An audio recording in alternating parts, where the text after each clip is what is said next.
All right, I'm back. And I took last week off, and I think it was honestly much needed. One thing that's been going on with me is I think that my iron is really low. Okay, hear me eating beets, which, yeah, not really my first choice, but I'm realizing the cold. Okay, so this is crazy, but this is the afternoon at like 4 p.m.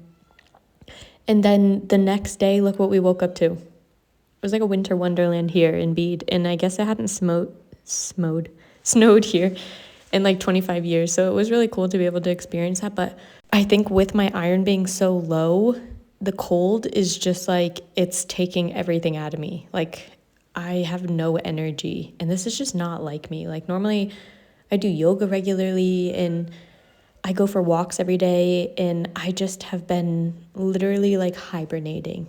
And I've been trying to not be hard on myself because the truth is I think that we all go through seasons, but I will admit that I have had this little voice in my head ever since I was little, like just shaming me. Like, oh, if you don't do this, you're going to be a loser. Or if you don't do this, you're never going to be successful. And I've just always had it in my head, this like nagging voice that has just controlled me with shame.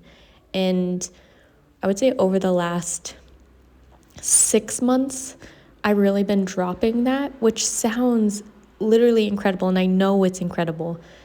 But I didn't think about the fact of like, who are you when you're not shame-based? And so I'm kind of trying to be really easy on myself as I transition into this next phase, that I'm not doing things because I don't want to be a failure or I don't want to disappoint people. I'm doing them because I actually want to freaking do them. And I've never done this in my entire life. I'm 32 years old, and that's absolutely crazy to say that like my whole life I've always been influenced by family members or society or this little voice in my head, and I'm just no longer functioning like that. And so I feel like I've had a little bit of an identity crisis, and then along with the low iron, I've just been kind of like zoned out, and I've let myself be kind of zoned out. But now I'm realizing like, okay, one, I need to go get my iron checked and like get this figured out, because I don't want to live like this. I like to have more of an active lifestyle.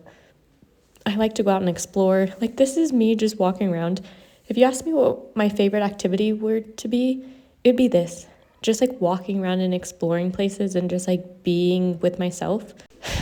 That's my favorite. Like, taking myself out on little adventure dates is something I really love. And being here and seeing the sunsets, I just still cannot get over it. I've been here for over 2 months, and I just still feel like I'm in awe. But so speaking of me being kind of like zombied out, I have been scrolling way too much. And I know I've been scrolling way too much. So I've picked up a couple of little things to try to help with my doom scrolling, which one, I started a new book.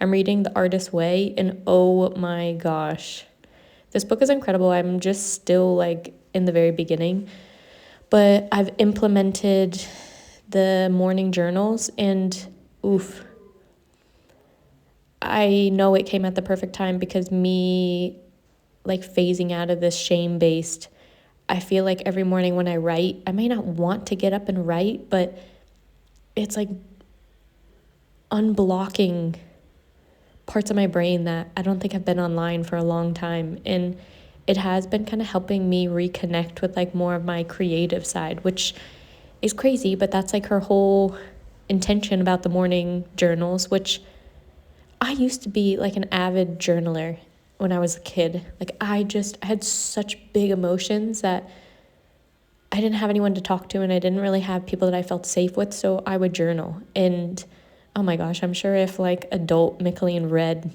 little Michelene's journals, it would be absolutely heartbreaking. But if little Michelene read my journals, adult Michelene, I can't even imagine like how motivated and how good she would feel knowing that like despite everything, she still turned into an amazing human being who keep pushing despite all odds. But so my other activity that I pulled out is I bought a puzzle. And this actually I got after my son died. I was like super depressed, and I was just laying in bed all day, and I had no attention span from the grief. And so I bought a puzzle, and oh my gosh, it was such a huge part of my healing because it was this space I could go where I could just like disconnect. So that's what I have for this week, and I'll see you next week.